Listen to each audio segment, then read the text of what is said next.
ជម្រាបសួរពុកម៉ែបងប្អូនទាំងអស់គ្នានៅក្នុងថ្ងៃនេះខ្ញុំសូមលើកយកនៅគោលគំនិតទាំង25ចេញពី website មួយដែលនិយាយពីចំនួនអាកម្មនៅឆ្នាំ2025ដើម្បីយកមកសិក្សាទាំងអស់គ្នានៅក្នុងគោលគំនិតបង្កើតចំនួនអាកម្មទាំង25នេះគឺបែងចែកជា3ផ្នែកធំៗ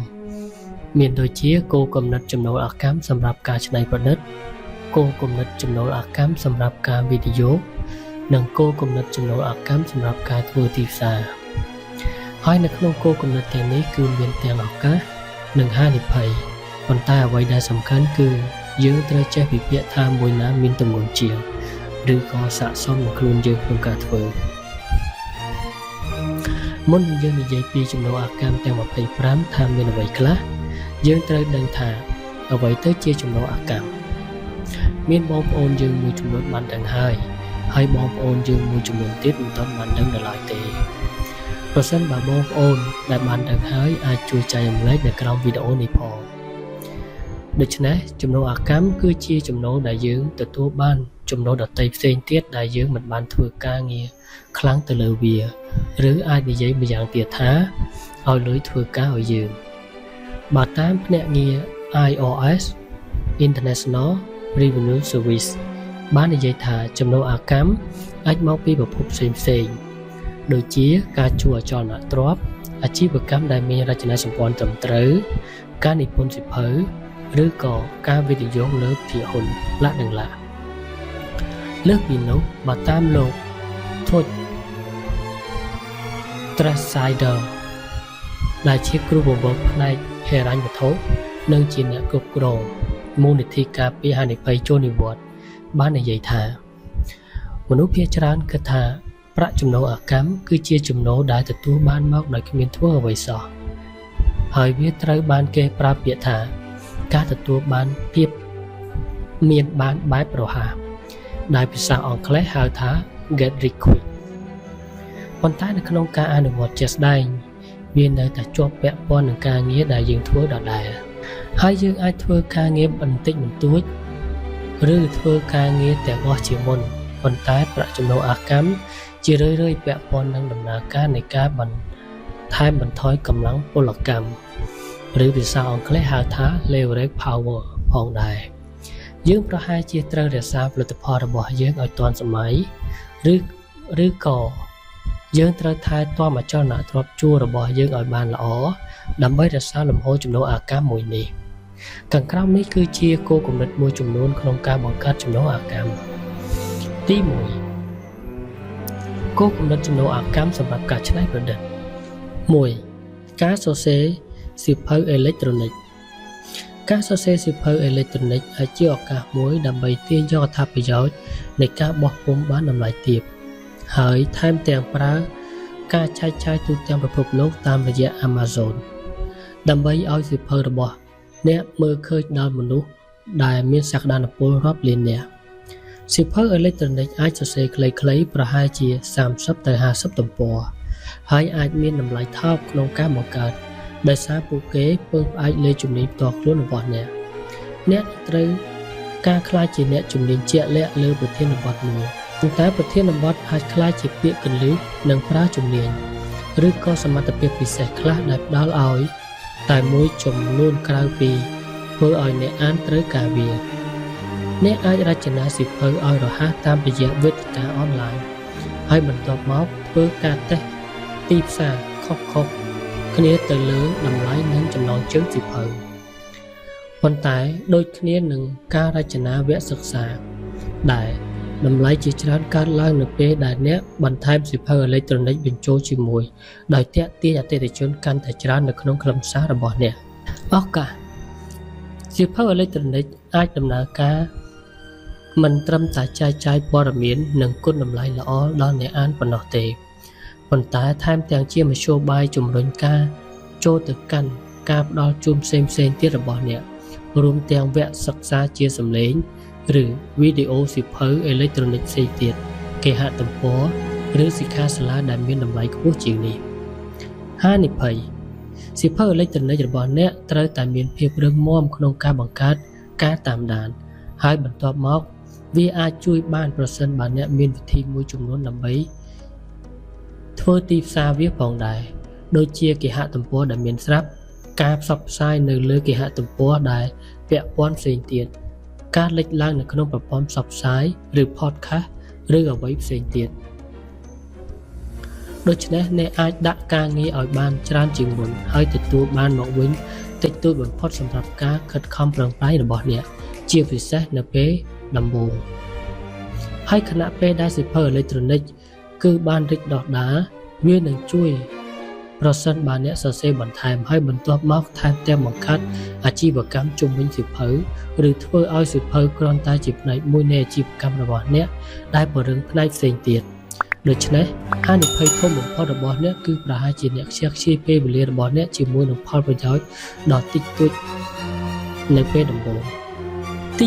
2លក់រូបថតតាមអ៊ីនធឺណិតការលក់រូបថតតាមអ៊ីនធឺណិតប្រហែលជាមិនមែនជាកន្លែងជាក់ស្ដែងបំផុតក្នុងការបង្កើតជីវកម្មអកម្មនោះទេប៉ុន្តែវាអាចអនុញ្ញាតឲ្យអ្នកពង្រីកការខិតខំប្រឹងប្រែងរបស់អ្នកជាពិសេសប្រសិនបើអ្នកអាចលក់រូបថតដដែលម្ដងហើយម្ដងទៀតបានដើម្បីធ្វើដូចនេះបានអ្នកអាចធ្វើការជាមួយគេហទំព័រដូចជា Getty Images Shutterstock ឬក៏ Alamy ដើម្បីចាប់ផ្ដើមបានអ្នកនឹងត្រូវមានការចុះឈ្មោះនិងការយល់ព្រមពីវេទិកានោះសិនហើយបន្ទាប់មកអ្នកដាក់ឬក៏ផុសរូបថតរបស់អ្នកនៅក្នុងវេទិកាទាំងនោះដើម្បីឲ្យមនុស្សទាញយកទៅប្រើប្រាស់នៅពេលដែលគេចាប់អារម្មណ៍វាប៉ុន្តែបន្ទាប់មកវេទិកាទាំងនោះនឹងបង់ប្រាក់ឲ្យអ្នករាល់ពេលដែលមាននរណាម្នាក់ទាញយករូបថតរបស់អ្នកទៅប្រើប្រាស់អ្នកនឹងត្រូវការរូបថតដែលជាក់លាក់មានភាពទាក់ទាញអ្នកទស្សនាឬក៏ការធ្វើការបង្ហាញផ្ទាំងទស្សនីយភាពពិតប្រាកដមួយហើយអ្នកនឹងត្រូវការសម្រងពីកន្លែងដែលមានតម្រូវការវារូបថតអាចជាការថតជាមួយនឹងអ្នកម៉ូដែលទេសភាពផ្ទាំងទស្សនីយភាពនិងផ្សេងៗទៀតជាច្រើនប្រកបដោយការច្នៃប្រឌិតឬពួកគេអាចចាប់យកព្រឹត្តិការណ៍ពិតដែលអាចបង្កើតព័ត៌មានបានឱកាសផ្នែកមួយនៃតម្លៃនៃការលក់ឬអាជ្ញាប័ណ្ណរូបថតរបស់អ្នកតាមរយៈវេទិកាមួយគឺថាអ្នកមានសក្តានុពលក្នុងការពង្រីកការខិតខំប្រឹងប្រែងរបស់អ្នកជាពិសេសប្រសិនបើអ្នកអាចផ្ដល់នូវរូបភាពដែលមានតម្រូវការនោះមានន័យថាអ្នកអាចលក់រូបថតដូចគ្នារាប់រយរាប់ពាន់ដងឬច្រើនជាងនេះក៏ថាបានហានិភ័យអ្នកអាចបន្ថែមរូបថតរាប់រយសន្លឹកទៅវេទិកាដូចជា Getty Images ហើយមិនមានរូបថតណាមួយដែលបង្កើតការលក់ដ៏ពិតប្រាកដបានដូចនេះយើងត្រូវរករូបថតណាដែលមានភាពទាក់ទាញនិងមានតម្រូវការខ្លាំងយកមកដាក់នៅក្នុងវេទិកាទាំងនោះរូបថតតែ 2-3 សន្លឹកប៉ុណ្ណោះក៏អាចបង្កើតប្រាក់ចំណូលបានការធ្វើបែបនេះដូចជាការរីមជុលនៅក្នុងបាតសមុទ្រអញ្ចឹងវាអាចតម្រូវឲ្យមានការខិតខំប្រឹងប្រែងយ៉ាងខ្លាំងដើម្បីចេញទៅក្រៅនិងផ្ដិតយករូបភាពស្អាតៗបន្ទាប់មកយកវាមកដាក់លើវេទិកាទាំងនោះនិងធ្វើឲ្យវេទិកាទាំងនោះផ្សព្វផ្សាយរូបរបស់អ្នកដែលអាចជំរុញប្រាក់ចំណូលឲ្យអ្នកគ្មានដែនកំណត់ហើយទាក់ទងនឹងលំនឹងទឹកចិត្តអាចពិបាកក្នុងការរក្សារាល់រូបថតនីមួយៗប្រហែលជាការចាប់សន្លឹកឆ្នោតរបស់អ្នកទោះបីជាវាស្ទើរតែមិនមានភាពជាក់លាក់ក៏ដោយទី3បង្កើត app ការបង្កើត app អាចជាវិធីមួយក្នុងការបង្កើតចំណូលអកម្មប៉ុន្តែវាទាមទារឲ្យអ្នកធ្វើការវិនិយោគពេលវេលាជាមុនសិនហើយបន្ទាប់មកទើបទទួលបានផលតាមក្រោយក្នុងរយៈពេលវែង app របស់អ្នកអាចជា game ឬ app ផ្សេងទៀតដែលអាចជួយឲ្យមុខងារទូរស័ព្ទចល័តរបស់អ្នកប្រើប្រាស់ដំណើរការបានស្រួលជាងមុខងារពីមុននៅពេលដែល app របស់អ្នកអាចដាក់ឲ្យដំណើរការជាសាធារណៈអ្នកប្រើប្រាស់អាចទាញយកវាហើយអ្នកអាចបង្កើតប្រាក់ចំណូលបានឱកាស app មួយមានការគាំទ្រយ៉ាងខ្លាំងប្រសិនបើអ្នកអាចរចនា app ដែលទាក់ទាញទស្សនិកជនរបស់អ្នកបានអ្នកនឹងត្រូវពិចារណាពីរបៀបក្នុងការបង្កើតនិងការផ្សព្វផ្សាយដ៏ល្អបំផុតពី app របស់អ្នកឧទាហរណ៍អ្នកអាចដំណើរការ app ផ្សាយពាណិជ្ជកម្មឬបើមិនដូច្នេះទេ ឲ្យអ្នកប្រើប្រាស់បង់ថ្លៃសេវាសម្រាប់ការទាញយកកម្មវិធីប្រសិនបើកម្មវិធីរបស់អ្នកអាចទទួលបានប្រជាប្រិយភាពឬអ្នកទទួលបានមតិកែលម្អអ្នកទំនងជាត្រូវបន្ថែមមុខងារបន្ថែមដើម្បីរក្សាកម្មវិធីដែលពាក់ព័ន្ធនិងពេញនិយមនៅក្នុង app របស់អ្នកហានិភ័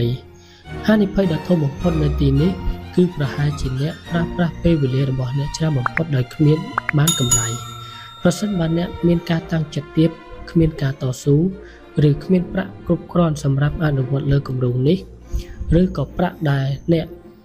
មាននឹងត្រូវចំណាយអស់ឧទាហរណ៍ទៅលើផ្នែករឹងឬក៏ hardware អ្នកអាចកំណត់លើហិរញ្ញវត្ថុដ៏តិចតួចទោះជាយ៉ាងណាក៏ដោយវាជាទីផ្សារដ៏ធំមួយហើយពិតណាស់មាន app ដែលទទួលបានជោគជ័យពិតប្រាកដត្រូវតែជំនះគុណតម្លៃឬបទពិសោធន៍ដ៏គួរឲ្យទាក់ទាញទៅដល់អ្នកប្រើប្រាស់អ្នកថែមទាំងនឹងចង់ធ្វើឲ្យប្រកាសថាប្រសិនបើ app របស់អ្នកប្រមូលទិន្នន័យមួយចំនួនដែលវាអនុលោមតាមផ្លូវច្បាប់ឯកជនភាពដែលខុសគ្នានៅទូទាំងពិភពលោកប្រជាប្រិយភាពនៃ app អាចមានរយៈពេលខ្លីផងដែរមានន័យថាលំហូរសាច់ប្រាក់របស់អ្នកអាចស្ងួតលឿនជាងអ្វីដែលអ្នករំពឹងទុកទី4ការបង្កើត blog ឬ channel YouTube នៅត្រង់ចំណុចនេះបងប្អូនបានស្គាល់យ៉ាងច្បាស់ហើយជាពិសេសនោះគឺការបង្កើតប៉ុស្តិ៍ YouTube ហើយម្យ៉ាងទៀតក៏មានបងប្អូនបានទទួលផលពី YouTube Channel នេះដែរប្រសិនបើបងប្អូនណាមិនទាន់ចេះបង្កើត Channel YouTube អាចចូលមើលនៅក្នុង Channel ខ្ញុំបានព្រោះអីខ្ញុំបានធ្វើមាតិកាតាក់ទងពីការបង្កើតនេះរួចហើយមិនថាបង្កើត YouTube ឬ blog ទេគឺយើងត្រូវរកមាតិកាណាដែលមានភាពតាក់ទាញដល់អ្នកទស្សនាឬអ្នកអានឧទាហរណ៍អ្នកចូលចិត្តដើរកម្សាន្តដូចនេះអ្នកអាចធ្វើ vlog នៃការដើរកម្សាន្តចូលចិត្តធ្វើម្ហូបចូលចិត្ត fashion តុបតែងលក្ខណៈជាដើមយកចំណង់ចំណូលចិត្តរបស់អ្នកបង្កើតជាប្រធានបទមួយហើយប្រែក្លាយវាទៅជា vlog ឬក៏ប៉ុស្តិ៍ YouTube ដោយប្រើការផ្សព្វផ្សាយពាណិជ្ជកម្មឬអ្នកឧបត្ថម្ភដើម្បីបង្កើតប្រាក់ចំណូលរបស់អ្នកស្វែងរកប្រធានបទដែលពេញនិយមទោះបីវាជាប្រធានបទតូចមួយហើយអ្នកធ្វើឲ្យខ្លាចទៅជាអ្នកជំនាញលើប្រធានបទនោះដំបូងអ្នកនឹងត្រូវបង្កើតឈុតនៃខ្លឹមសារនិងទាក់ទាញអ្នកទស្សនិកជនប៉ុន្តែវាអាចបង្កើតលំហូរសាច់ប្រាក់ថេរតាមពេលវេលាដោយដែលអ្នកបានស្គាល់សម្រាប់មាតិកាដ៏ទាក់ទាញរបស់អ្នកអាចប្រើប្រាស់វេទិកាឥតគិតថ្លៃឬតម្លៃទាបបំផុតបន្ទាប់មកប្រើខ្លឹមសារដ៏អស្ចារ្យរបស់អ្នកដើម្បីធ្វើឲ្យមានការតាមដានប្រសិនបើភាពជំនាញរបស់អ្នកប្រើភាពជំនាញរបស់អ្នកឲ្យបានច្រើនមានតែមួយឬចំណុចពិសេសដែលចាប់អារម្មណ៍នៃមាតិកាគឺកាន់តែប្រសើរសម្រាប់អ្នកដើម្បីកសាងឲ្យមនុស្សធ្វើតាមបន្ទាប់មកទាក់ទាញអ្នកឧបត្ថម្ភមករកអ្នកហានិភ័យអ្នកនឹងត្រូវបង្កើតខ្លឹមសារនៅពេលចាប់ផ្ដើមហើយបន្ទាប់មកបង្កើតខ្លឹមសារបន្តជាប់រហូតដែលអាចចំណាយពេលច្រើនហើយអ្នកធ្វើវាដោយមានចិត្តស្រឡាញ់ខ្លាំងចំពោះមាតិកាដែលបានធ្វើព្រោះវាអាចជួយរក្សាលំនឹងទឹកចិត្តដើម្បីធ្វើបន្តវាទៀតជាពិសេសនៅពេលចាប់ផ្ដើមត្រូវធ្វើឲ្យអ្នកតាមដានរបស់អ្នកនៅតែតាមដានអ្នករហូតគុណវិបត្តិពិតប្រាកដនៅទីនេះគឺថាអ្នកអាចចំណាយពេលវេលានិងធនធានរបស់អ្នកដើម្បីធ្វើវាប្រសិនបើប្រធានបទឬមាតិការបស់អ្នកមានការចាប់អារម្មណ៍មានកម្រិតផ្នែកជំនាញរបស់អ្នកប្រហែលជាប្រធានបទពិតប្រាកដក្នុងការតាក់ទាញទស្សនិកជនដែលអាចរកប្រាក់ចំណេញបានប៉ុន្តែមិនប្រកាសថាវាជោគជ័យទេតើតើអ្នកធ្វើការពិសោធន៍នឹងឬក៏តេស្តលើវាជាក់ស្ដែងទី5ការលក់ស្នាដៃរចនាតាមអនឡាញប្រសិនបើអ្នកមានជំនាញ design អ្នកប្រហែលជាអាចប្រែក្លាយស្នាដៃរបស់អ្នកទៅបង្កើតលុយដោយការលក់ស្នាដៃជាមួយនឹងការរចនាដែលបានបោះពុម្ពរបស់អ្នកអាជីវកម្មដូចជា Cafe Press Zazol អនុញ្ញាតឲ្យអ្នកលក់ទំនិញរួមទាំងអាវយឺតមួកកែវនិងច្រើនទៀតជាមួយនឹងការរចនាផ្ទាល់ខ្លួនរបស់អ្នកឱកាសអ្នកអាចចាប់ផ្ដើមជាមួយនឹងការរចនាផ្ទាល់ខ្លួនរបស់អ្នកហើយមើលអ្វីដែលទីផ្សារចាប់អារម្មណ៍ហើយចាប់ផ្ដើមពង្រីកពីទីនោះមក អ្នកប្រហែលជាអាចទាញយកប្រយោជន៍ពីចំណាប់អារម្មណ៍ដែលកំពុងកើតឡើងនៅក្នុងព្រឹត្តិការណ៍ថ្មីៗហើយរចនាអាវដែលតាក់ទងនឹងព្រឹត្តិការណ៍នោះឬយ៉ាងហោចណាស់ក៏មានភាពប្រហាក់ប្រហែលទៅលើវាផងដែរហើយអ្នកថែមទាំងអាចបង្កើតគេហទំព័រហាងផ្ទាល់ខ្លួនរបស់អ្នកតាមរយៈគេហទំព័រដូចជា Shopify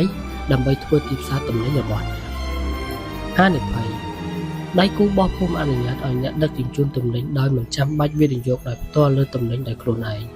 ជៀសវាងហានិភ័យដ៏ធំបំផុតមួយក្នុងការភ្ជាប់ដើមទុនរបស់អ្នកប៉ុន្តែអ្នកប្រហែលជាអាចទទួលបានតម្លៃកាន់តែប្រសើរប្រសិនបើអ្នកវិនិយោគលើសារពើភ័ណ្ឌឬក៏ការទូទាត់បញ្ជីមួយចំនួនដោយខ្លួនឯងហានិភ័យធំមួយទៀតនៅទីនេះគឺថាអ្នកអាចវិនិយោគពេលវេលាច្រើនជាមួយនឹងប្រាក់ចំណេញតិចតួចប៉ុន្តែផ្លូវនេះអាចគួរឲ្យចាប់អារម្មណ៍ប្រសិនបើអ្នកកំពុងធ្វើការរចនាសម្រាប់គោលបំណងផ្សេងទៀតរួចហើយដូចជាផលប្រយោជន៍ផ្ទាល់ខ្លួនក្រោយពីយើងបានដឹងពីគោលគំនិតទាំងប៉ុន្មានខាងលើនេះដូច្នេះខ្ញុំសូមបង្វែរអារម្មណ៍បងប្អូនមកមើលពីវេទិកានីមួយៗដែលទាក់ទងនឹងគោលគំនិតទាំងអស់នេះទី1គឺការដាក់លក់សៀវភៅអេឡិចត្រូនិកនៅលើ Amazon អញ្ចឹងបងប្អូនចូល Google មកហើយបងប្អូនសេចពាក្យ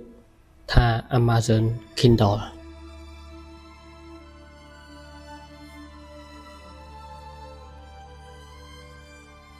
អញ្ចឹងនៅពេលដែលបងប្អូនចូលដល់ Amazon Kindle ហើយបងប្អូនអាចធ្វើការចុះឈ្មោះនេះបងប្អូនអាចធ្វើការចុះឈ្មោះមកបងប្អូនអត់ទាន់មាន account ទេបងប្អូនអាចចុះឈ្មោះបាន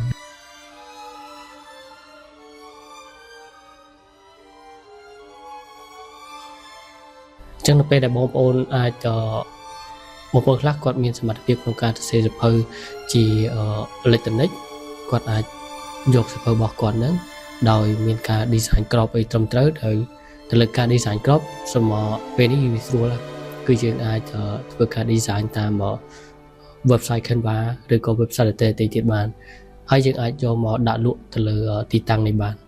ហើយទី2គឺ website ដាក់លក់រូបថតនៅលើអ៊ីនធឺណិតអញ្ចឹងទី1យើងចូលទៅ website Getty Image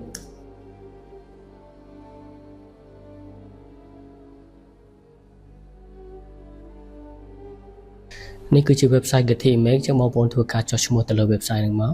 ដើម្បីឲ្យវេទិកាហ្នឹងគឺទទួលនៅព័ត៌មានរបស់បងប្អូន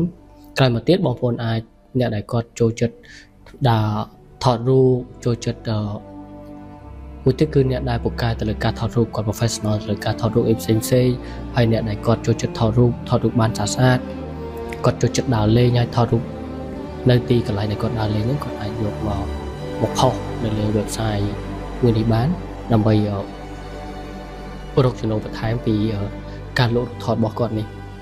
ហើយ website មួយទៀតគឺជាការដាក់លក់ទៅលើរូបថតទៅលើអ៊ីនធឺណិតដូចគ្នាគឺ Shutterstock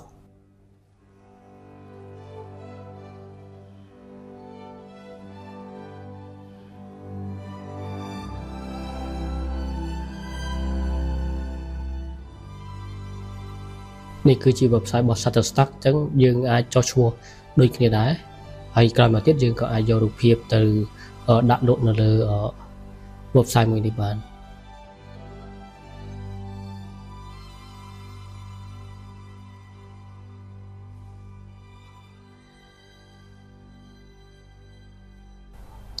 ហើយបន្ទាប់ពី website Shutterstock យើងអាចចូល Alamy នេះក៏ជា website ក្នុងការដាក់លក់រូបថតទៅលើអ៊ីនធឺណិតដូចគ្នាដែរអញ្ចឹង website ទាំង3នេះបងប្អូនអាចប្រើមួយណាក៏បានដែរអញ្ចឹងគ្រាន់តែបងប្អូនធ្វើការចុះឈ្មោះហើយយើងយករូបថតរបស់យើងស្អាតៗយកមកផុសលើ website នេះគឺយើងអាចរកប្រាក់ចំណូលបានមួយផ្នែកទៀត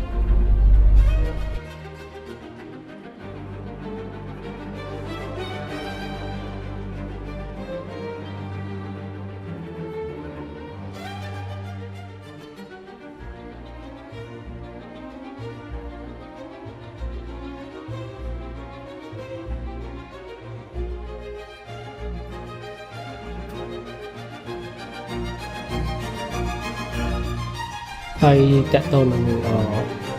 គោលគំនិតទៅលើការលក់ស្នាដៃតាមអនឡាញចឹងបងប្អូនអាចធ្វើការដាក់លក់បានទៅលើ website ដូចជា Cafe Fresh Cafe Press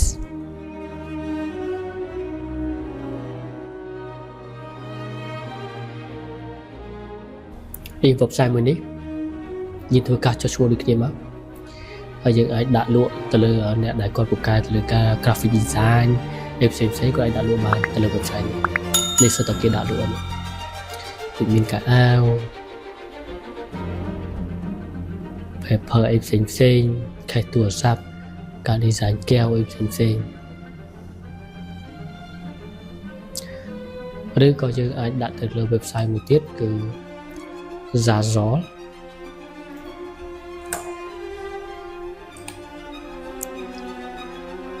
website នេះក៏ការលក់ទៅលើស្នាដៃរបស់យើងដូចគ្នានេះបងប្អូនមើលតើតើនឹងការដែលគេ design គេរចនាមកហើយគេដាក់លក់ទៅ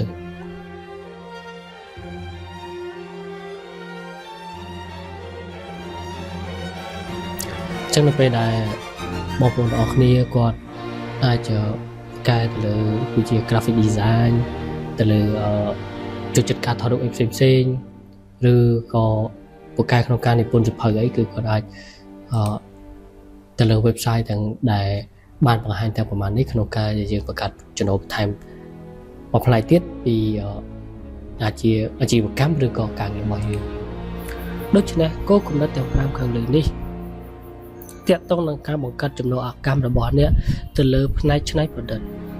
មុននឹងគោលគំនិតទាំងនេះវាអាចរកចំណូលបែបអកម្មបានគឺវាទាមទារឲ្យយើងធ្វើយ៉ាងខ្លាំងមុនដំបូងដែលបាននិយាយពីឱកាសនិងហានិភ័យសម្រាប់គោលគំនិតនីមួយៗទាំងនេះប្រសិនបើបងប្អូនមានគោលគំនិតផ្សេងទៀតក្នុងការបង្កើតចំណូលបែបច្នៃប្រឌិតឬក៏ creative អាចបញ្ចេញមតិនៅក្រោមវីដេអូនេះបានដើម្បីឲ្យបងប្អូនរួមទាំងខ្ញុំបានយកមកអនុវត្តផងម្យ៉ាងវិញទៀតបងប្អូនអាចគិតពិចារណាលើគោលគំនិតខាងលើនេះថាតើគោលគំនិតមួយណាស័ក្តិសមដល់បងប្អូនដើម្បីចាប់ផ្ដើមអនុវត្តវានៅក្រៅម៉ោងការងារឬការរកស៊ីរបស់បងប្អូនម្យ៉ាងវិញទៀតនៅក្នុងភាគនេះគឺយើងបានសិក្សាតែ5គោលគំនិតទាក់ទងនឹងគោលគំនិតបង្កើតចំណូលបែបច្នៃប្រឌិតនៅភាគ2យើងនឹងសិក្សាគោលគំនិតចំនួន11គោលគំនិតដែលជាគោលគំនិតបែបអ្នកវិនិយោគរួមមាន dividend stock, a bond letter, a high yield CD or saving account, the set up an annuity, peer-to-peer lending, a municipal bond closed-in fund, preference stock, rental income, buy crowdfund, real estate, rent out your home short term បាទសូមអរគុណដល់ពុកម៉ែបងប្អូនទាំងអស់គ្នាក្នុងការតាមដានស្ដាប់វិទ្យុវីដេអូនេះនៅភាគបន្តខ្ញុំនឹងលើកយកនៅគោលគំនិតទាំង11បែប